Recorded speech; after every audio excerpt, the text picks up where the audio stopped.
there are 6 different terms that we're going to, crash course, go through quickly. And it is Marxism. Write this down. Marxism. Then beneath that, it is cultural Marxism. Then beneath that, it is critical race theory. Beneath that, it is intersectionality. Beneath that, it is anti-racism. And beneath that, it is social justice, the social justice movement. Now, people that are absolute experts in this field, I've studied it a bit, but they're, I am an amateur when it truly comes to this. But from everything I have seen, it kind of works like a pyramid, and in the sense of this, the very bottom of that being social justice. You can't have the current social justice movement without having anti-racism. And anti-racism does not mean not being a racist. It is actually we're going to get to this too, it is a religion. It is an ideology. It is a set of beliefs within itself to be anti-racist. It's not racist or not racist. It's not that anymore. It is racist or anti-racist.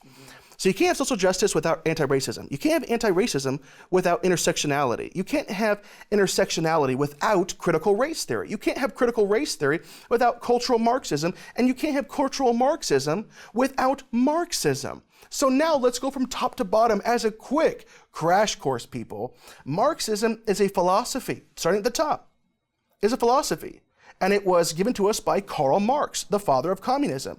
And he separated the people into basically 2 different categories, which was the haves and the have-nots, the oppressor and the oppressed, the bourgeoisie and the proletariat, the upper class and the lower class.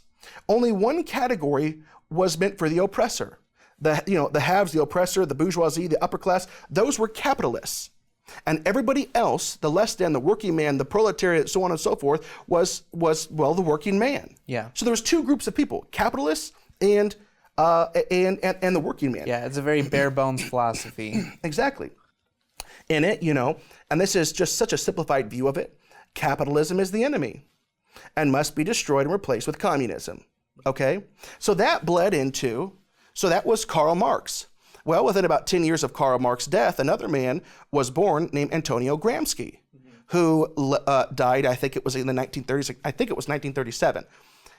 And he is the one that people have literally picked his new updated philosophy of Marxism and have brought it to the Western countries to literally, destroy from within. And that's actually what Gramsci even said, that in Western, more developed countries, you literally are going to have to infiltrate and do it from within. So Antonio Gramsci gave us the revamped Marxism philosophy, which is called cultural Marxism. Once again, can't have Marxism, or can't have cultural Marxism without Marxism, so it's just bleeding down. Cultural Marxism, you see, I guess people were a little put off with the end of Marxism being the Gulag, okay? So they had to kind of revamp it a bit. And so I'm just reading my notes here because I don't want to stray off. Antonio Gramsci is the godfather of cultural Marxism. Now, what he did was he gave us a new lens in which to view the world, through the lens of cultural hegemony. No longer just capitalist and the working man being 2 groups. Let's create many subcategories and pit them against one another. You see, the oppressor in this theory ultimately gives us who are the bourgeoisie? Cultural hegemony refers to the domination of a particular group that has control over the ideologies of the country, of the culture of the country. Those are the oppressors. And in cultural Marxism, that cultural hegemony that Antonio Gramsci gave us, the oppressors now are not just capitalists. They are white, male, cisgendered, and so on and so on. This is why you'll see in California, you might have 2 neighbors, and one neighbor is white and one neighbor is black, and they're making the exact same amount of money, but the black person is the one who gets money and not the white person, because it's not just purely economic like it was in bare bones Marxism, where now you can actually be poor But if you're part of the cultural hegemony, then you're privileged, you have power, you have sway, and so... Well, for example, in Oakland, where they're testing out UBI, Universal Basic Income. Oh, but remember, we don't call it Universal Basic Income. We just call it guaranteed income because people have kind of caught on to the term UBI. An absolute Marxist, thing to roll out. Everybody is equal on the same playing field, equally miserable, equally poor, equally everything. But what's interesting is this, talking about what you just said, in Oakland, whenever they are testing out, the city is testing out by raising funds outside of the city. The city is over it, they're controlling it. They are providing, I think it's like 600 families, a guaranteed income for the next couple of years or something like that to test it out. But there's a catch. You can only receive this guaranteed income if you are a minority. Yeah. You can be just as poor, just as disadvantaged, just as oppressed, if you will, as your neighbor. And your neighbor now has a great deal of extra money, month by month by month by month, but you are in the exact same predicament because of the color of your skin. And that's the magic of cultural hegemony. You can be dirt poor, but if you're considered part of the cultural hegemony, then you're still the oppressor. That's right.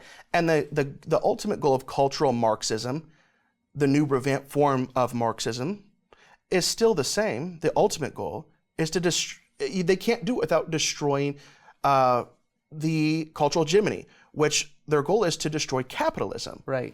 They want to usher in a new system, a communistic system, and to even once again get us to a post-Christian world. So, and now, where cultural Marxism bled into, this is a very important one. Voddie's book, Fault Lines, deals with this extensively. Critical race theory, CRT. It's a key tenet of cultural Marxism. It is a lens to view the world through. Without this lens, you cannot achieve the cultural Marxist worldview. Now, as Voddie in his book said, one of the most important concepts to grasp today is critical race theory. This is the major Christian organizations have been adopting this theory. And many of the names you will recognize. We'll talk about it on next week's show. And it is important to let CRT, critical race theory, define itself so that we can't be blamed for taking anything out of context. According to UCLA, go ahead and put the graphic up. CRT recognizes that racism is ingrained in the fabric and system of the American society. The individual racist need not exist to note that institutional racism is pervasive in the dominant culture. This is the analytical lens that CRT uses in examining existing power structures. So everything we see has to be filtered through the CRT lens, meaning what they said here is the individual racist need not exist, meaning you don't have to have racist people anymore. And as Voddie has said, that means that we can have racism without racists. Because though you don't have to have a racism, it's a heart issue, right? Racism is a heart issue. We no longer have to have people that are racist in their heart. You know, what we think of white supremacy, what we think of KKK and these things. People are still racist in America. Those things do exist, but it'd be hard to, they're kind of hard to find, honestly. I mean, what do you have to do? I mean, you have to go you got to go to the back hills or the backwoods of Mississippi or I don't know. It's like where does you think of the South KKK? I don't know where they are. I grew up and I didn't ever see that, and so that's why. Well, how can you pit people against one another whenever there's, in large part, they're not racist in their hearts anymore? Well, CRT. You can have racism without a racist, right? Because the system itself, the institutions, the corporations, the very fabric of America, the system is racist. Yep. And if the system benefits you, then you're racist too. Exactly. Which gave us intersectionality, which is a sub-theory to further illustrate, to better understand critical race theory. the intersections of your oppression. There are these philosophies and theories are fed by false narratives. The takeaway, if you adhere to these ways of thinking, is that America is inherently racist, evil, and oppressive, and therefore must be entirely deconstructed and built anew. And the way to achieve their goals is you have to join a religion, and the religion is the religion of anti-racism, okay?